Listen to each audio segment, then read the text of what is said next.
ಶಿಶುವಾಗಿದ್ದಾಗಲೇ ನಿಮ್ಮ ಮಕ್ಕಳನ್ನು ಶಕ್ತಿಶಾಲಿಯಾಗುವಂತೆ ಮಾಡಿ. ಅವರಿಗೆ ದುರ್ಬಲತೆಯನ್ನಾಗಲಿ ಭಯವನ್ನಾಗಲಿ ಮೌಢ್ಯವನ್ನಾಗಲಿ ಬೋಧಿಸಬೇಡಿ. ಅವರ ಮನಸ್ಸುಗಳಿಗೆ ಶಕ್ತಿ ತುಂಬಿ ಅವರನ್ನು ಬಲಶಾಲಿಗಳನ್ನಾಗಿ ಮಾಡಿ. ಸ್ವಾಮಿ ವಿವೇಕಾನಂದ. ಹಾಯ್ ಫ್ರೆಂಡ್ಸ್, ನಮಸ್ತೆ. ನಾನು ನಿಮ್ಮ ಲೆಕ್ಕದ ಮೇಷ್ಟ್ರು. ಲೆಕ್ಕದ ಮೇಷ್ಟ್ರು ಅಂತಿದ್ದಂಗೆ ನಮ್ಮ ಹುಡುಗರಲ್ಲಿ ಅವ್ರಿಗೆ ಗೊತ್ತಿಲ್ಲದೆ ಇರೋ ಹಾಗೆ ಈ ಥರದ್ದೊಂದು ರಿಯಾಕ್ಷನ್ ಬಂದ್ಬಿಡುತ್ತೆ. ಕಾರಣ ಕಾರಣ ಕಾರಣ ನಿಮ್ಮದು ಅಲ್ಲ, ನಂದು ಅಲ್ಲ, ವಿಷಯದ್ದು. ಆದರೆ ಗಣಿತ ಅನ್ನೋ ವಿಷಯದಲ್ಲಿ ನಿಮಗೆ ತುಂಬ ದೊಡ್ಡ ವಿಲನ್ನ ಕಾಣಿಸೋದು ನಾವೇ. ಯಾರು ಅಂದರೆ ಲೆಕ್ಕದ ಮೇಷ್ಟ್ರು. ಹೇಗೆ ಅದು ಯಾವ ಥರ ಅಂದರೆ ಈಗಿನ ಟ್ರೆಂಡಿಗೆ ಗೊತ್ತಿರೋ ಹಾಗೆ ಹೇಳ್ಬೇಕಂದ್ರೆ, ಪ್ರಪಂಚದಲ್ಲಿ ಕರೋನಾಗಿಂತಲೂ ಅತಿ ಭಯಂಕರವಾದ ಜೀವಿ ಯಾವುದು? ಮಕ್ಕಳು ಫಸ್ಟ್ ಹೇಳ್ತಾರೆ. ನಿಮ್ಮಲ್ಲೂ ನಾನೇ ಹೇಳ್ಬಿಡ್ತೀನಿ ಆನ್ಸರು, ನಮ್ಮ ಗಣಿತದ ಮಾಸ್ಟರು. ಕಾರಣ ಅವ ಏನು ಪಾಠನೇ ಮಾಡೋಕ್ಕೆ ಬರಲ್ಲ, ಅರ್ಥನೇ ಮಾಡ್ಸೋಕೆ ಬರಲ್ಲ. ಅಯ್ಯೋ ಅದೇನು ಪಾಠ ಮಾಡ್ತಾರೋ ಅಷ್ಟೇ ಅಲ್ಲ, ಹಳೇ ಕಾಲದ ವಜ್ರಮುನಿಯಿಂದ ಹಿಡಿದು ಈಗಿನ ಟ್ರೆಂಡಲ್ಲಿರೋ ಡಾಲಿವರೆಗೂ ನಮ್ಮನ್ನು ಅಸ್ಯೂಮ್ ಮಾಡ್ಕೊಂಬಿಟ್ಟಿರ್ತೀರ. ಅಂದರೆ ಅಷ್ಟು ಕ್ರೂರಿಗಳು ನಾವು ಅನ್ನೋ ಥರ ಇರುತ್ತೆ ನಿಮ್ಮ ರಿಯಾಕ್ಷನ್ನು. ಸೊ ಇಷ್ಟೇ ಸಿಂಪಲ್. ಇದ್ರಲ್ಲಿ ತಪ್ಪು ನಿಮ್ಮದು ಇಲ್ಲ, ನಂದು ಇಲ್ಲ. ಹೇಳಿದ್ನಲ್ಲ, ವಿಷಯ ಇಷ್ಟೇ. ಚಿಕ್ಕ ವಯಸ್ಸಿಂದ ನಮಗೆ ತಳಪಾಯ ಕರೆಕ್ಟಾಗಿ ಸಿಕ್ಕಿರಲ್ಲ, ಮೀನ್ಸ್ ಬೇಸಿಕ್ಸ್ ಇರಲ್ಲ. ಆ್ಯಂಡ್ ಒನ್ ಮೋರ್, ನಾವು ಮಾಡೋ ಸ್ಮಾಲ್ ಮಿಸ್ಟೇಕ್ಸು ಮ್ಯಾಥ್ಸು ತುಂಬ ಕಷ್ಟ ಅನ್ನೋ ಲೆವೆಲ್ಗೆ ನಮ್ಮನ್ನು ತೊಗೊಂಡೋಗ್ಬಿಟ್ಟಿರುತ್ತೆ. ಏನಪ್ಪ ಮಿಸ್ಟೇಕ್ಸು? ಸಿಂಪಲ್ ಇಷ್ಟೇ. ಆ್ಯಂಡ್ ಆ ಮಿಸ್ಟೇಕ್ಸ್ ಕರೆಕ್ಟ್ ಮಾಡ್ಕೊಳ್ಳೋದು ಹೇಗೆ ಕೇಳ್ತೀನಿ ನೋಡ್ರು. ಮ್ಯಾಥ್ಸ್ ಅನ್ನೋ ಸಬ್ಜೆಕ್ಟ್ ತುಂಬ ಈಸಿ ಅಂಡರ್ ಸಮ್ ಕಂಡೀಷನ್ಸ್. ಏನೇನದು ಕಂಡೀಷನ್ಸ್ ನೋಡ್ಬೇಡ. ಫಸ್ಟ್, ಸಬ್ಜೆಕ್ಟ್ ಇಷ್ಟಪಡ್ರಿ. ಸಬ್ಜೆಕ್ಟ್ ಇಷ್ಟ ಆಗೋಯ್ತಾ ತಾನಾಗೆ ಬಂದ್ಬಿಡುತ್ತೆ ಮ್ಯಾಥ್ಸ್. ಸೆಕೆಂಡ್ ಕಂಡೀಷನ್, ನನ್ನ ಹತ್ರ ಎಷ್ಟೋ ಜನ ಹೇಳ್ತಾರೆ, ಸರ್ ಮ್ಯಾಥ್ಸ್ ನಾನು ಡೈಲಿ ಓದ್ತೀನಿ ಸರ್, ಡೈಲಿ 4 hours ಓದ್ತೀನಿ, 5 hours ಓದ್ತೀನಿ, ಆದರೂ ನೆನಪಿರಲ್ಲ ಸರ್, ಎಲ್ಲ ಮರ್ತೋಗುತ್ತೆ ಸರ್. ನಿಮಗೆ ಗೊತ್ತಿರಲಿ, ಮ್ಯಾಥ್ಸ್ ಓದೋ ಸಬ್ಜೆಕ್ಟ್ ಅಲ್ಲ, ಪ್ರಾಕ್ಟೀಸ್ ಮಾಡಬೇಕು. ಎಷ್ಟು ಜಾಸ್ತಿ ಪ್ರಾಕ್ಟೀಸ್ ಮಾಡಿರ್ತೀರಾ ನಿಮ್ಮ ಹತ್ರ ಅಷ್ಟೂ ದಿನ ಮ್ಯಾಥ್ಸ್ ಉಳಿಯುತ್ತೆ. ಬಿಟ್ಬಿಟ್ರಾ ಮುಗ್ದೋಯ್ತು, ಮ್ಯಾಥ್ಸ್ ನಿಮ್ಮನ್ನು ಮರ್ತುಬಿಟ್ಟಿರುತ್ತೆ. ಸೊ ಜಾಸ್ತಿ ಪ್ರಾಕ್ಟೀಸ್ ಮಾಡಿರಿ, ಸಬ್ಜೆಕ್ಟ್ ಇಷ್ಟಪಡ್ರಿ, ತಾನಾಗೆ ಬಂದ್ಬಿಡ್ತಿರುತ್ತೆ ಮ್ಯಾಥ್ಸ್. ಜೊತೆಗೆ ನಿಮ್ಮ ಕಾನ್ಸಂಟ್ರೇಷನ್ ಕಂಪ್ಲೀಟಾಗಿ ಅಲ್ಲೇ ಇರಬೇಕು. ಪ್ರಾಕ್ಟೀಸ್ ಮಾಡಬೇಕಾದ್ರೆ ನಿಮ್ಮ ಕಾನ್ಸಂಟ್ರೇಷನ್ ಅಲ್ಲೇ ಇರಬೇಕು. ಆ ಕಡೆ ಈ ಕಡೆ ಹೋಯ್ತು ಮುಗೀತು. ನಿಮಗೆ ಗೊತ್ತು, ಸಣ್ಣದೊಂದು ಪ್ಲಸ್ ಮೈನಸ್ ಹೆಚ್ಚು ಕಮ್ಮಿ ಆಗೋದ್ರು ಮುಗ್ದೋಯ್ತು. ಒಂಥರ ಹೆಂಗೆ ಅಂದರೆ ಈಗಿನ ಟ್ರೆಂಡಲ್ಲಿ ಹೊಗೆ ಆಡಿಸ್ಕೊಂಡಂಗೆ ಅದು ಆ ಪ್ರಾಬ್ಲಮ್ಮು, ಆ ಕಾನ್ಸೆಪ್ಟು ಹೊಗೆ ಆಡಿಸ್ಕೊಂಡಂಗೆ. ಸೊ ಓಕೆ, ಈಗ ಅದೆಲ್ಲ ಬಿಟ್ಬಿಡೋಣ. ಆದಷ್ಟು ತುಂಬ ಸುಲಭವಾಗಿ ಸರಳವಾಗಿ ಗಣಿತನ ಹೇಳ್ಕೊಡೋ ಪ್ರಯತ್ನ ನಾನು ಮಾಡ್ತೀನಿ. ಆ್ಯಂಡ್ ನೀವು ಇಷ್ಟಪಡ್ತೀರಾ, ಯೂಸ್ ಮಾಡ್ಕೋತೀರಾ, ಕಲಿತೀರಾ ಅಂತ ಅಂದ್ಕೊಂಡು ಸೀದಾ ನಮ್ಮ ಪಾಠಕ್ಕೆ ಹೋಗ್ಬಿಡೋಣ. So first PU first chapter sets. ತುಂಬ ಈಸಿ ಚಾಪ್ಟರ್ ಸರ್. ನಾನು ಆಲ್ರೆಡಿ 8ನೇ ಕ್ಲಾಸ್ 9ನೇ ಕ್ಲಾಸಲ್ಲೇ ಓದ್ಬಿಟ್ಟಿದ್ದೀನಿ, ಇವಾಗ ಮತ್ತೆ ಸೆಟ್ಸ್ ಅಂತೆ. ಹೌದು, ಓದಿದ್ದೀರಾ, ಬಟ್ ಸ್ವಲ್ಪ ಜಾಸ್ತಿ ತಿಳ್ಕೊಳ್ಳೋಣ. ಅವಾಗಿಗಿನ್ನ ಈಗ ಸ್ವಲ್ಪ ಜಾಸ್ತಿ ತಿಳ್ಕೊಳ್ಳೋಣ. So first chapter sets, ಗಣಗಳು.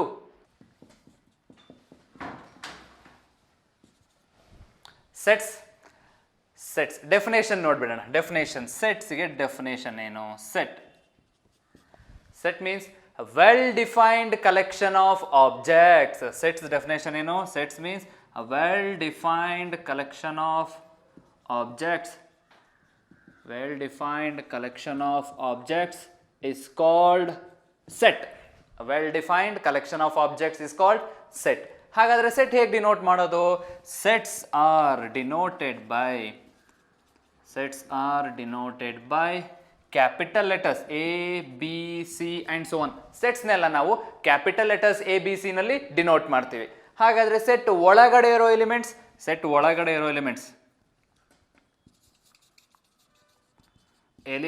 R denoted by small letter A, B, C and so on. ಹಾಗಾದರೆ ಸೆಟ್ ಬರೆಯೋದು ಹೇಗೆ ನೋಡೋಣ. ಸೆಟ್ A ಈಕ್ವಲ್, ಸೆಟ್ ಬರೆಯೋದು ಹೇಗೆ ಅಂದರೆ, ಸೆಟ್ನ ಯಾವಾಗಲೂ ಫ್ಲವರ್ ಬ್ರಾಕೆಟ್ ಒಳಗಡೆ ಕಾಮಾಸ್ ಹಾಕಿ ಎಲಿಮೆಂಟ್ಸ್ನ ಸೆಪರೇಟ್ ಮಾಡಿ ಡಿನೋಟ್ ಮಾಡಬೇಕು. ಈಗ ಫಾರ್ ಎಕ್ಸಾಂಪಲ್ ನಾನೊಂದು ಸೆಟ್ ಬರೀತೀನಿ. ಸೆಟ್ಗೆ ABCDE. This is a set, means a well defined collection. ಈ ಕಲೆಕ್ಷನ್ನು ತುಂಬ ಚೆನ್ನಾಗಿ ಡಿಫೈನ್ ಆಗಿರಬೇಕು, ಅರ್ಥಗರ್ಭಿತವಾಗಿರಬೇಕು. ಇದನ್ನ ನೋಡ್ತಿದ್ದಂಗೆ ನನಗೊಂದು ಏನೋ ಒಂದು ಅರ್ಥ ಆಗ್ಬಿಡ್ಬೇಕು, ಅಪ್ಪ ಈ ಕಲೆಕ್ಷನ್ ಕರೆಕ್ಟಾಗಿ ಇದೆಯಪ್ಪ. ಏನಂತ ಹೇಳ್ಬೋದು ಇದನ್ನ? English alphabets from A to E, ABCDE. ಹೌದಲ್ವಾ? ಇದಕ್ಕೊಂದು ಅರ್ಥ ಇದೆ, ಸೊ ಇದಕ್ಕೊಂದು ಮೀನಿಂಗ್ ಇದೆ. It is a well defined collection. So set means well defined collection of objects. So definition ಗೊತ್ತಾಯ್ತು, ಹೆಂಗೆ ಡಿನೋಟ್ ಮಾಡೋದು ಗೊತ್ತಾಯ್ತು, ಎಲಿಮೆಂಟ್ಸ್ ಹೇಗೆ ಡಿನೋಟ್ ಮಾಡೋದು, ಸೆಟ್ ಹೇಗಿರುತ್ತೆ ಗೊತ್ತಾಯ್ತಲ್ವಾ? ಇಲ್ಲೂ ನೋಡ್ಬೋದು, ಸೆಟ್ ಅನ್ನೋ ಹೆಸರನ್ನೇ ನಾನು ಸೆಟ್ಟಲ್ಲಿ ಬರೆದ್ಬಿಟ್ಟಿದ್ದೀನಿ. ಓಕೆನಾ? ಸೊ ಹೀಗೆ ಸೆಟ್ನ ಡಿನೋಟ್ ಮಾಡೋದು. ಓಕೆ, ಇಲ್ಲಿ ಎ ಅನ್ನೋದು ಸೆಟ್ ಎನ ಎಲಿಮೆಂಟ್. ಹೌದು. ಸೊ ಹಾಗಾದರೆ ಸೆಟ್ ಏನಲ್ಲಿರೋ ಎಲಿಮೆಂಟ್ಸ್ನ ಹೇಗೆ ಡಿನೋಟ್ ಮಾಡೋದು? ಈಗ a is an element of set A. A is a small a is a element of set A. ಇದನ್ನು ಬರೆಯೋದು ಹೇಗೆ? ಸೊ ಇದಕ್ಕೆ ಒಂದು ಸಿಂಬಲ್ ಯೂಸ್ ಮಾಡ್ತೀವಿ, that is belongs to A belongs to set A. This symbol is called belongs to. ಈ symbol ಏನಂತ ಕರಿತೀವಿ? Belongs to. ಇದನ್ನ ತುಂಬಾ ಹೆಸರಲ್ಲಿ ಕರಿತೀವಿ. So belongs to, A belongs to capital letter A. ಅಂದ್ರೆ ಎ ಅನ್ನೋದು ಸೆಟ್ ಎಗೆ element. A is an element of set A. So ಒಳಗಡೆ ಸೆಟ್ ಒಳಗಡೆ ಇರೋ ಎಲ್ಲ ಎಲಿಮೆಂಟ್ಸು ಸೆಟ್ ಎ ನಲ್ಲಿದೆ ಅಂತ ಬರೆಯೋದು ಹೀಗೆ. So a is an element of set A. ಅದೇ ತರ b belongs to set B, sorry set A. C belongs to set A. D belongs to set A. E belongs to set A. Okay. So ಹಾಗಾದ್ರೆ ಸೆಟ್ಟಲ್ಲಿ ಇಲ್ಲದೆ ಇರೋ elements ಹೆಂಗೆ ಬರೆಯೋದು? For example ನಾನೀಗ ಸುಮ್ಮನೆ ಯಾವುದೋ ಒಂದು ಎಕ್ಸಾಂಪಲ್ ಎಫ್ ಅಂತ ತಗೋಬಿಟ್ಟೆ ಅನ್ಕೋಣ. ಎಫ್ ಅನ್ನೋದು ಸೆಟ್ ಏನಲ್ಲಿ ಇದೆಯಾ? ಇಲ್ಲ. ಹಾಗಾದ್ರೆ ಅದನ್ನು ಬರೆಯೋದು ಹೇಗೆ? Simple, does not belongs to. So F is not an element of set A. So ಇಲ್ಲಿ ಎಫ್ ಅನ್ನೋದು ಸೆಟ್ ಎನಲ್ಲಿ ಇಲ್ಲ. ಸೊ ಅದಕ್ಕೆ ಈ ಸಿಂಬಲ್ ಯೂಸ್ ಮಾಡ್ತೀವಿ. ಅಂದ್ರೆ ಬಿಲಾಂಗ್ಸ್ ಟುನೇ ಹೊಡೆದಾಕ್ಬಿಟ್ರೆ ಮುಗ್ದೋಯ್ತು, does not belongs to. So this symbol is called does not belongs to. Does not belongs to. Okay. So set ಬಗ್ಗೆ ಒಂದು ಐಡಿಯಾ ಬಂತಲ್ವಾ? ಹಾಗಾದ್ರೆ ಎಲ್ಲ ಕಲೆಕ್ಷನ್ ಸೆಟ್ ಆಗ್ಬಿಡುತ್ತಾ? ಅಂದ್ರೆ ನಾವು ಬರೆಯೋ ಎಲ್ಲ ಕಲೆಕ್ಷನ್ಸ್ ಸೆಟ್ ಆಗ್ಬಿಡುತ್ತಾ? ಇಲ್ಲ. ಸೆಟ್ ಅಂದ್ರೆ ಏನು? Well defined collection of objects. ಅಂದ್ರೆ ಅದು ಅರ್ಥಗರ್ಭಿತವಾಗಿರ್ಬೇಕು, ಅದಕ್ಕೊಂದು ಮೀನಿಂಗ್ ಇರಬೇಕು. ಸೊ ಹಾಗಾದ್ರೆ ಫಾರ್ ಎಕ್ಸಾಂಪಲ್ ಒಂದು ಸೆಟ್ ಬರೀತೀನಿ ಈಗ. Set B equals banana, bat, apple ಬೇಡ, IPL, ಬೋಟ್. ಈಗ ಇಲ್ಲೊಂದು ಕಲೆಕ್ಷನ್ ಬರ್ದಿದ್ದೀನಿ. ಈ ಕಲೆಕ್ಷನ್ಗೆ ಏನಾದರೂ ಮೀನಿಂಗ್ ಇದೆಯಾ? ಇದನ್ನ ನೋಡಿದ್ರೆ ನಾನು ಎಕ್ಸಾಕ್ಟಾಗಿ ಏನಾದ್ರು ಜಡ್ಜ್ ಮಾಡೋಕ್ಕಾಗತ್ತಾ? ಬನಾನಾ, ಬ್ಯಾಟ್, IPL, ಬೋಟ್, ಅರೆ ಇದ್ರಲ್ಲಿ ಒಂದಕ್ಕೊಂದು ಸಂಬಂಧನೇ ಇಲ್ಲ. ಪ್ರೀವಿಯಸ್ ಸೆಟ್ ಬರ್ದಿದ್ವಿ, set A is equal to ABCDE. ಅದನ್ನ ನೋಡ್ತಿದ್ದಂಗೆ ಇಂಗ್ಲಿಷ್ ಆಲ್ಫಾಬೆಟ್ಸ್ ಅಂತ ಹೇಳ್ಬಿಡ್ಬೋದು. ಸೊ ಇದಕ್ಕೆ ಏನಂತ ಹೇಳ್ಬೋದು? ಇದಕ್ಕೆ ಏನಂತ ಹೇಳಕ್ಕೆ ಆಗಲ್ಲ, ಆ ಕಲೆಕ್ಷನ್ ನೇಮಿಂಗ್ ಮಾಡೋಕ್ಕೆ ಆಗಲ್ಲ ನಾವು. So this is not A set. Set ಅಂದ್ರೆ ಅದನ್ನ ಕ್ಲೀನ್ ಆಗಿ ಡಿಫೈನ್ ಆಗಿರ್ಬೇಕು. ಅಂದ್ರೆ well defined collection of objects. Well defined collection of objects. So that is called set. ಇಲ್ಲಿ ಈ ಕಲೆಕ್ಷನ್ಗೆ ಏನು ಡೆಫಿನೇಷನ್ ಇಲ್ಲ, ಇದು ಜಸ್ಟ್ ಕಲೆಕ್ಷನ್ ಆಗುತ್ತೆ ಅಷ್ಟೇ, but not A set. So this is not A set. ಗೊತ್ತಾಯ್ತಲ್ಲ ಸೆಟ್ ಹೇಗಿರುತ್ತೆ? ಅಂದ್ರೆ ಎಲ್ಲ ಕಲೆಕ್ಷನ್ ಸೆಟ್ ಆಗುತ್ತಾ? ಸೆಟ್ ಆಗಲ್ವಾ? ಗೊತ್ತಾಯ್ತಲ್ವಾ? ಓಕೆ. ಸೊ ಈ ತರ ಕಲೆಕ್ಷನ್ ಯಾವುದು ಸೆಟ್ ಆಗಲ್ಲ. ಸೊ ಹಾಗಾದ್ರೆ ಸೆಟ್ ಹೇಗೆ ರೆಪ್ರೆಸೆಂಟ್ ಮಾಡೋದು ನೋಡ್ಬಿಡೋಣ. ರೆಪ್ರೆಸೆಂಟೇಷನ್. ಸೊ ಈಗ ಸೆಟ್ಸ್ನ ಹೆಂಗ್ ರೆಪ್ರೆಸೆಂಟ್ ಮಾಡೋದು? ಹಾಗಾದ್ರೆ ಎರಡು ಟೈಪಲ್ಲಿ ರೆಪ್ರೆಸೆಂಟ್ ಮಾಡ್ತೀವಿ ಸೆಟ್ಸ್ನ. ಯಾವ್ದು? First one roster form.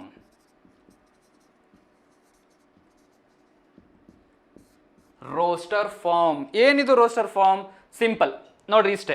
In this form all the elements of sets are listed. ಏನ್ ಮಾಡಬೇಕು? ಈ ಸೆಟ್ ಅಲ್ಲಿ ಯಾವ್ದು ಎಲಿಮೆಂಟ್ಸ್ ಇದೆ ಅದನ್ನೆಲ್ಲ ಒಂದ್ ಕಡೆ ಲಿಸ್ಟ್ ಮಾಡ್ಬಿಡೋಣ, ಮುಗ್ದೋಯ್ತು. ಮೀನ್ಸ್ ಆಲ್ರೆಡಿ ಹೇಳಿದ್ನಲ್ಲ ಸೆಟ್ ಹೆಂಗ್ ರೆಪ್ರೆಸೆಂಟ್ ಮಾಡೋದಂತ. ಆ ಸೆಟ್ ಅಲ್ಲಿರೋ ಎಲಿಮೆಂಟ್ಸ್ನೆಲ್ಲ ಕ್ಲೀನ್ ಆಗಿ ಬರೆದ್ಬಿಟ್ಟು ಸೆಟ್ ಅಲ್ಲಿ ಕಲೆಕ್ಷನ್ ತೋರಿಸ್ಬಿಟ್ರೆ ಮುಗ್ದೋಯ್ತು. That is roster form. ಹೆಂಗೆ ನೋಡೋಣ ಈಗ. ಫಸ್ಟ್ ಡೆಫಿನೆಟ್ ರೂಲ್ ನೋಡೋಣ. ರೂಲ್ ಏನು? In this form all the elements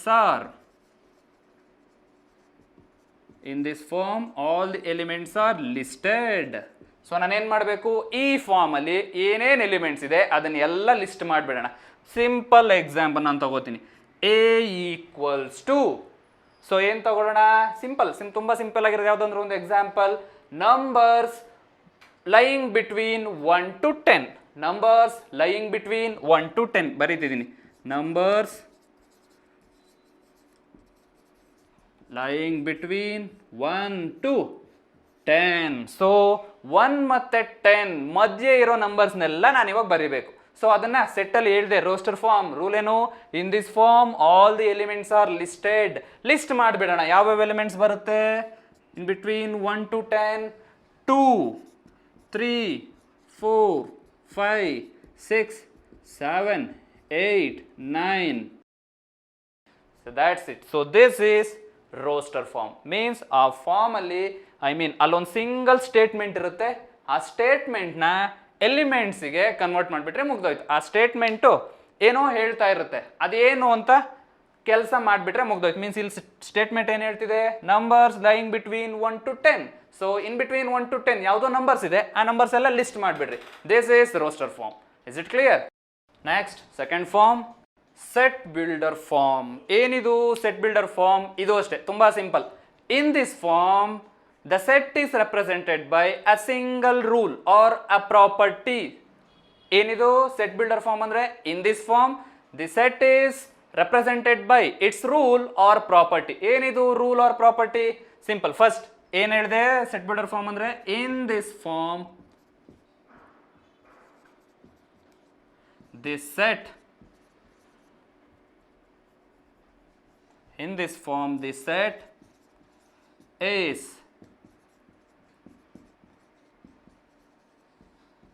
represented by its rule or property. So ಏನ್ ಸರ್, ಹೆಂಗ್ ಸರ್ ಇದು, ಯಾವ ತರ ಸರ್ ನೋಡ್ಬೇಡ, ತುಂಬಾ ಸಿಂಪಲ್ ಕಂಡ್ರು. ಹೆಂಗೆ? In this form the set is represented by its rule or property.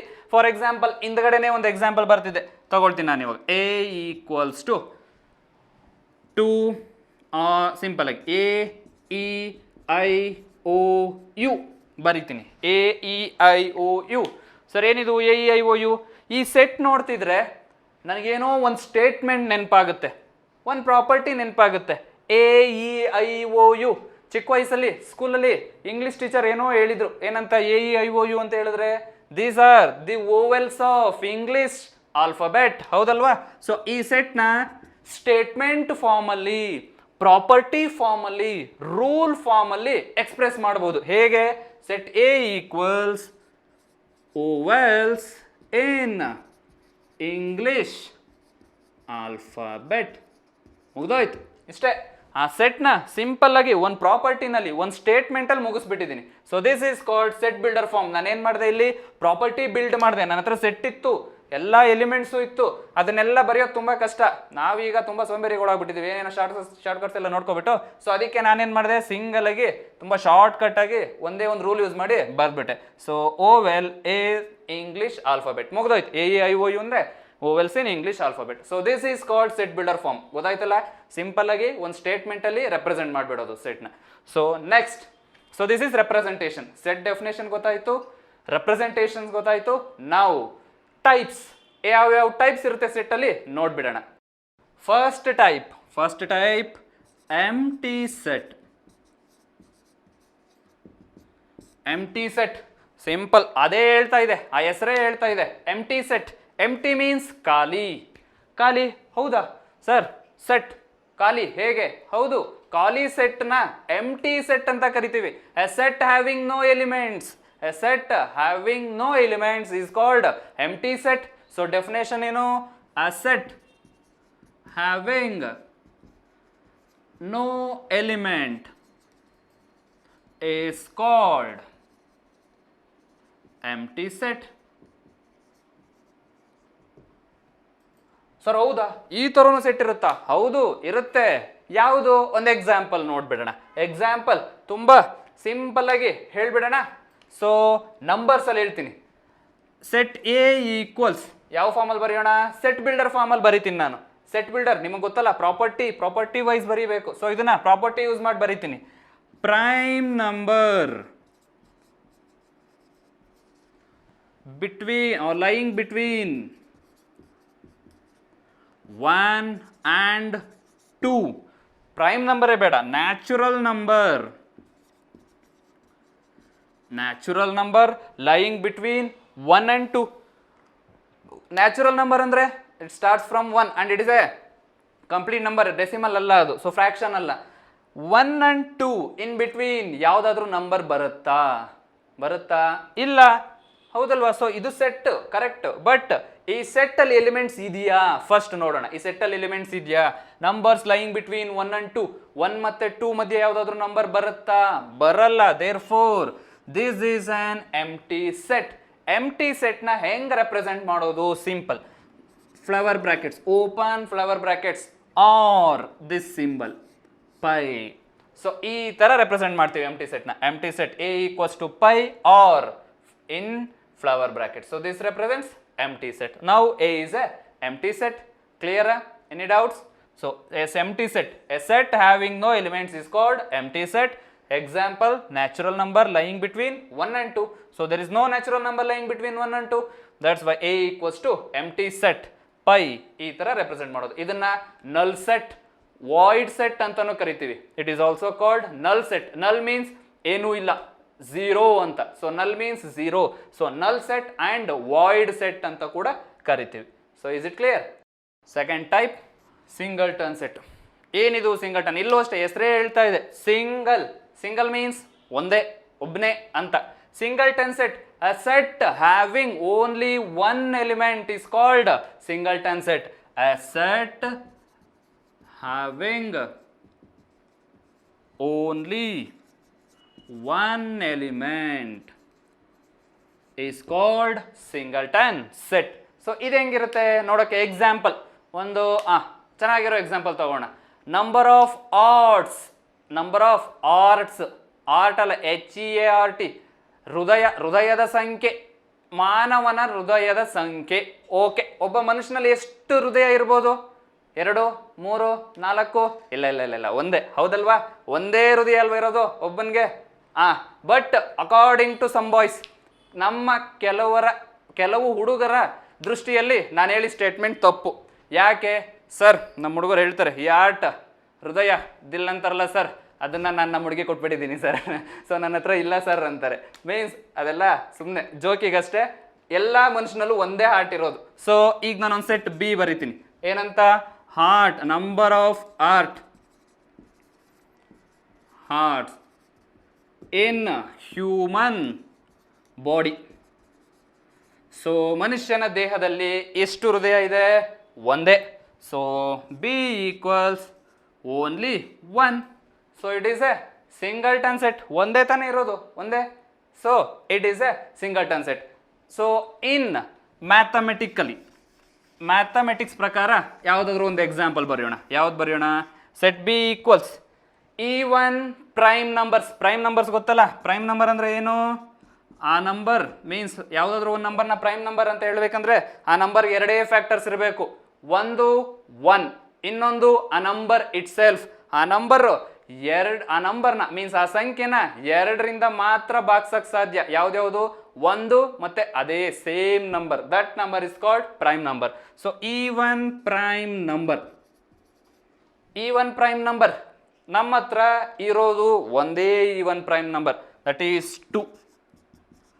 2 is the only even prime number.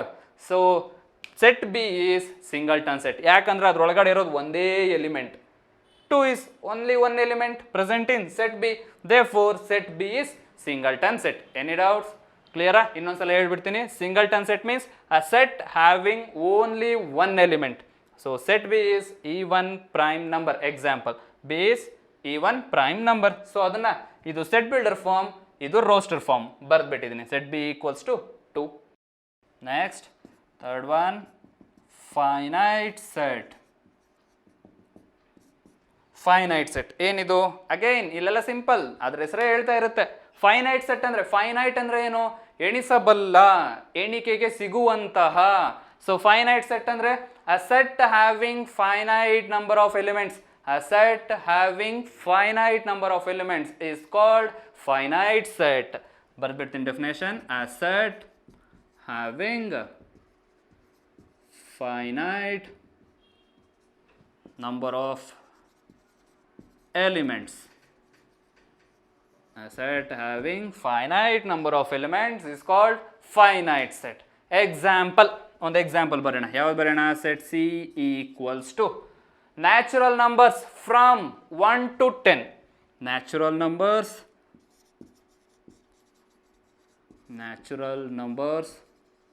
from 1 to 10. So ಇಲ್ಲಿ ಸೆಟ್ ಬಿಲ್ಡರ್ ಫಾರ್ಮ್ ಅಲ್ಲಿದೆ. ಸೊ ಈಗ ಇದನ್ನ ರೋಸ್ಟರ್ ಫಾರ್ಮ್ಗೆ ಬರೆದ್ರೆ ಏನಾಗುತ್ತೆ? ನ್ಯಾಚುರಲ್ ನಂಬರ್ಸ್ ಸ್ಟಾರ್ಟ್ ಆಗೋದು 1 ಇಂದ. ಓಕೆ, ಅವರೇ ಕೊಟ್ಬಿಟ್ಟಿದ್ದಾರೆ ಫ್ರಮ್ 1 to 10. 1 ಇಂದ 10 ವರೆಗೂ ಇರೋ ನ್ಯಾಚುರಲ್ ನಂಬರ್ಸ್ ಬರ್ದ್ಬಿಡೋಣ. ಯಾವ್ದು? 1, 2, 3, 4, 5, 6, 7, 8, 9, 10. ಸೊ ಈಗ ಈ ಸೆಟ್ಟಲ್ಲಿ ಎಷ್ಟು ಎಲಿಮೆಂಟ್ಸ್ ಇದೆ ಎಣಿಸ್ಬೋದಾ? ನಾನು ಎಣಿಸ್ಬಿಡೋಣ. 1, 2, 3, 4, 5, 6, 7, 8, 9, 10. ಸಿಂಪಲ್, ಮುಗ್ದೋಯ್ತು. ಈ ಸೆಟ್ಟಲ್ಲಿರೋ ಎಲಿಮೆಂಟ್ಸ್ ಎಣಿಸ್ಬೋದು. Means there are finite number of elements in this set, therefore this set is finite set. Clear? So next, type 4, infinite set. Finite set ಅಂದ್ರೆ ಏನು ನೋಡಿದ್ವಿ. ಈಗ ಇನ್ಫೈನೈಟ್ ಸೆಟ್. ಏನು ಇನ್ಫೈನೈಟ್ ಸೆಟ್ ಅಂದ್ರೆ simple, finite number of elements ಇದ್ರೆ finite set. Infinite set ಅಂದ್ರೆ infinite means ಎಣಿಸಲಾಗದಂತಹ, means ಎಷ್ಟಿದೆ ಅಂತ ಎಣಿಸೋಕೆ ಆಗಲ್ಲ, ನಮಗೆ ಗೊತ್ತೇ ಇಲ್ಲ. ಸೊ ಅಂಥ ಸೆಟ್ನ ಏನಂತ ಕರಿತೀವಿ? Infinite set. Infinite set means a set having infinite number of elements. A set having infinite number of elements is called infinite set. Definition ಬರೆಯೋಣ. A set having infinite number of elements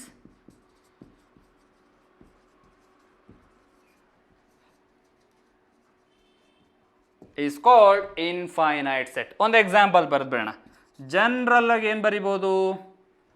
number of stars in a sky. Number of stars in sky. Okay, ಅಂದರೆ ಆಕಾಶದಲ್ಲಿ ಎಷ್ಟು ನಕ್ಷತ್ರಗಳಿವೆ ಎಣಿಸ್ಬಹುದಾ ನಾವು? ಎಕ್ಸಾಕ್ಟಾಗಿ ಇಷ್ಟೇ ಇದೆ sir ಅಂತ ಹೇಳ್ಬೋದಾ? ಹೇಳೋಕ್ಕಾಗಲ್ಲ. ಅಲ್ಲಿ ಇನ್ಫೈನೈಟ್ ನಂಬರ್ ಆಫ್ ಸ್ಟಾರ್ಸ್ ಇರುತ್ತೆ, ಅನಂತವಾದಷ್ಟು ನಕ್ಷತ್ರಗಳಿರ್ತವೆ. ಮೀನ್ಸ್ ನಮಗೆ ಗೊತ್ತೇ ಇಲ್ಲ, ಎಣಿಸೋಕೆ ಆಗಲ್ಲ. So this set is called infinite set. Is it clear? ಗೊತ್ತಾಯ್ತಲ್ಲ ಇನ್ಫೈನೈಟ್ ಸೆಟ್ ಅಂದ್ರೆ ಏನಂತ? Set having infinite number of elements. So next ಟೈಪ್ಗೆ ಹೋಗ್ಬಿಡೋಣ. Equal sets. ಏನಿದು equal sets? Simple, equal sets ಇಲ್ಲಿ ಎರಡು ಸೆಟ್ ಇರುತ್ತೆ. ಎರಡು ಸೆಟ್ನ ಈಕ್ವಲ್ ಸೆಟ್ಸ್ ಅಂತ ಹೇಳಬೇಕಂದ್ರೆ ಎರಡೂ ಸೆಟ್ಟಲ್ಲಿ ಸೇಮ್ ನಂಬರ್ ಆಫ್ ಎಲಿಮೆಂಟ್ಸ್ ಇರಬೇಕು, ಜೊತೆಗೆ ಸೇಮ್ ಎಲಿಮೆಂಟ್ಸ್ ಇರಬೇಕು. ಅಂದರೆ ಸೆಟ್ ಎನಲ್ಲಿ ಏನು ಎಲಿಮೆಂಟ್ ಇರುತ್ತೆ ಅದೇ ಸೆಟ್ ಬಿ ನಲ್ಲೂ ಇರಬೇಕು, ಸೆಟ್ ಬಿ ನಲ್ಲಿ ಏನು ಎಲಿಮೆಂಟ್ ಇರುತ್ತೆ ಅದೇ ಸೆಟ್ ಎ ನಲ್ಲೂ ಇರಬೇಕು. ಸೊ ಡೆಫಿನೇಷನ್ ಏನು ಹಾಗಾದ್ರೆ ಈಕ್ವಲ್ ಸೆಟ್ಸ್ಗೆ? Two sets are said to be equal sets if each element of A is also an element of B and each element of B is also an element of A. So ಬರ್ಬಿಡೋಣ. Equal sets. Two sets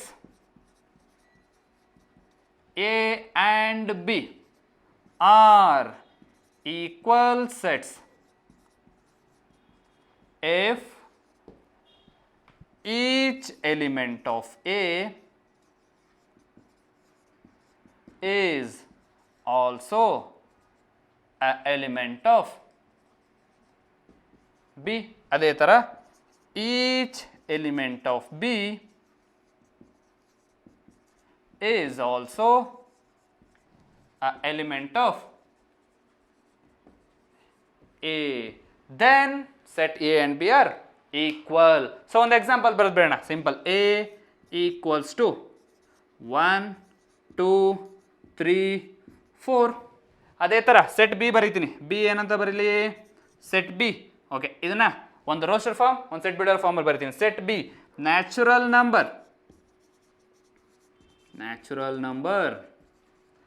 numbers less than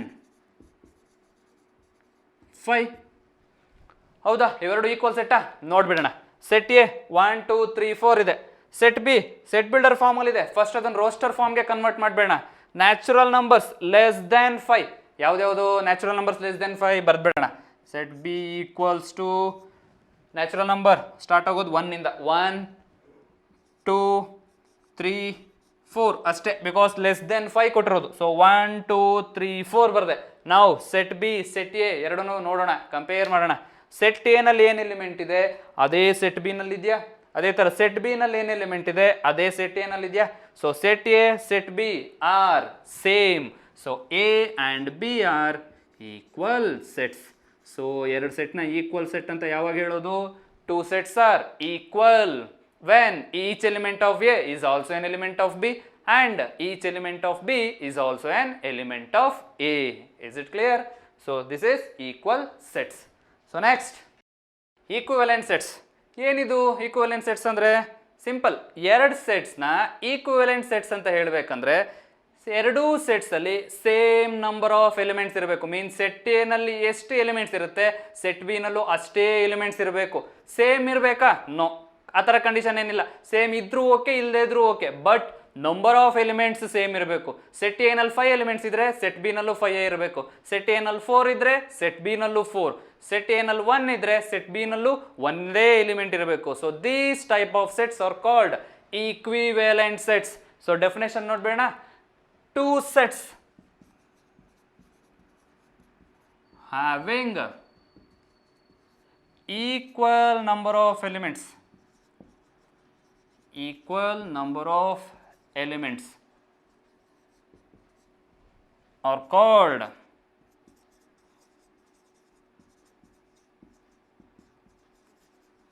equivalent sets. So example ನೋಡ್ಬೇಡ ಈಗೊಂದು set A equals A B C D ಬರಿತೀನಿ. ಅದೇ ಥರ set B equals E F G H ಬರಿತೀನಿ. So equivalent sets ಅಂದ್ರೆ ಏನು? ಈಗ ತಾನೇ ಹೇಳಿದೆ, ಎರಡರಲ್ಲೂ ಸೇಮ್ ನಂಬರ್ ಆಫ್ ಎಲಿಮೆಂಟ್ಸ್ ಇರಬೇಕು. ಸೊ ನೋಡೋಣ, ಸೆಟ್ ಎ ನಲ್ಲಿ ಎಷ್ಟು ಎಲಿಮೆಂಟ್ಸ್ ಇದೆ? 4. ಸೆಟ್ ಬಿ ನಲ್ಲಿ ಎಷ್ಟು ಎಲಿಮೆಂಟ್ಸ್ ಇದೆ? 4. ಮುಗ್ದೋಯ್ತು, ಎರಡರಲ್ಲೂ ಸೇಮ್ ನಂಬರ್ ಆಫ್ ಎಲಿಮೆಂಟ್ಸ್ ಇದೆ. Therefore these two sets are equivalent sets. Clear? These two sets are called equivalent sets. Next, subset. Okay, ಸಬ್ಸೆಟ್ಗಿನ್ನ ಮುಂಚೆ ಸಿಂಪಲ್ ಇನ್ನೊಂದು order of a set. Order of a set ಏನಿದು?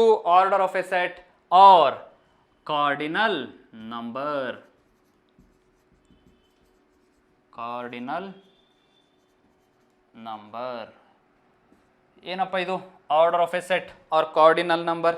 Simple, number of elements in set is called order of a set or cardinal number. ಅಂದ್ರೆ set ಏನಲ್ಲಿ ಎಷ್ಟು elements ಇದೆ ಅಂತ ಹೇಳ್ತೀವಲ್ಲ, that is called order of a set. ಈಗ for example 1 2 3 4 set A equals 1 2 3 4 ಅನ್ಕೊಳ್ಳೋಣ. So ಹಾಗಾದ್ರೆ ಆರ್ಡರ್ ಆಫ್ ಎ ಸೆಟ್ ಏನು? ನಂಬರ್ ಆಫ್ ಎಲಿಮೆಂಟ್ಸ್ ಎಷ್ಟಿದೆ ಸೆಟ್ ಅಲ್ಲಿ? 1 2 3 4 elements. So order of a set is 4. ಇಷ್ಟೇ, ತುಂಬಾ simple concept. Order of a set. Order of a set definition ಏನು? Number of elements in a set is called order of a set. Example ನೋಡ್ಬೇಡ. set A equals A E I O U. So now ಹಾಗಾದ್ರೆ order of a set ಏನಾಗುತ್ತೆ? Order of A, ಅದನ್ನ O of A ಅಂತ ಬರೆಯೋಣ. ಹೀಗೆ denote ಮಾಡೋದು. Order of A, O of A. Order of a set means number of elements. ಎಷ್ಟು number of elements ಇದೆ? 1 2 3 4 5. ಮುಗ್ದೋಯ್ತು. Order of element order of a set is 5. Is it clear? Order of a set ಅಂದ್ರೇನು? A set, number of elements in a set is called order of a set. Example ಇಲ್ಲೇ ಬರ್ತಿದ್ದೀನಿ. A equals to A E I O U. ಈ set ಅಲ್ಲಿ ಎಷ್ಟು elements ಇದೆ? 1 2 3 4 5. Therefore order of a set A is 5. ಕ್ಲಿಯರಾ? So ಒಂದ್ಸಲ ಎಲ್ಲ ಹಂಗೆ ರಿವೈಸ್ ಮಾಡಿಬಿಡೋಣ. ಸೊ ಫಸ್ಟ್ ಏನೇನು ನೋಡಿದ್ವಿ? Definition of a set. Next representation types, some types ಯಾವ್ದ್ಯಾವುದೋ ನೋಡಿದ್ವಿ. ಸೊ ನೋಡ್ಬೇಡ, ಫಸ್ಟ್ ಸೆಟ್ ಡೆಫಿನೇಷನ್ ನೋಡಿದ್ವಿ. ಸೆಟ್ ಅಂದ್ರೆ ಏನು? Collection of well defined objects means ಅರ್ಥಗರ್ಭಿತವಾದ ವಸ್ತುಗಳ ಗುಂಪಿಗೆ ಗಣಗಳು ಸೆಟ್ ಅಂತ ಕರಿತೀವಿ. Next representation of set. representation of set.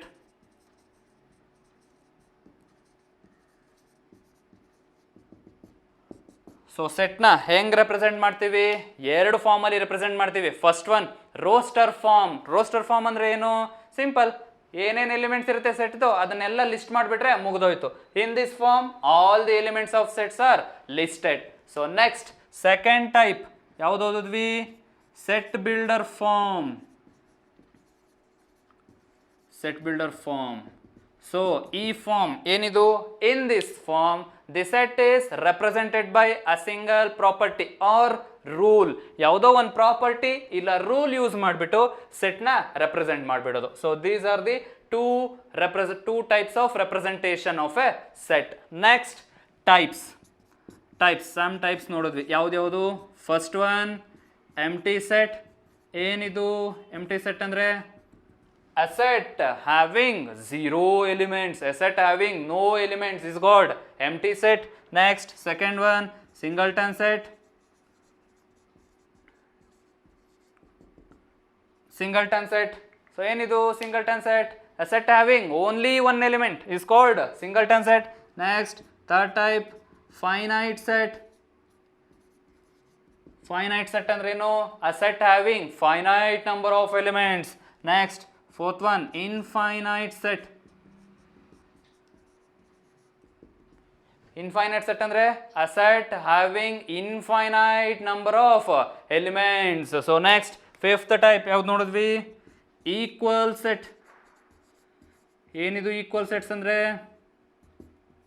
two sets having same number of elements and same elements is called equal sets. Here each element of A is also an element of B and each element of B is also an element of A. So this is equal set. So next, sixth one, equivalent sets.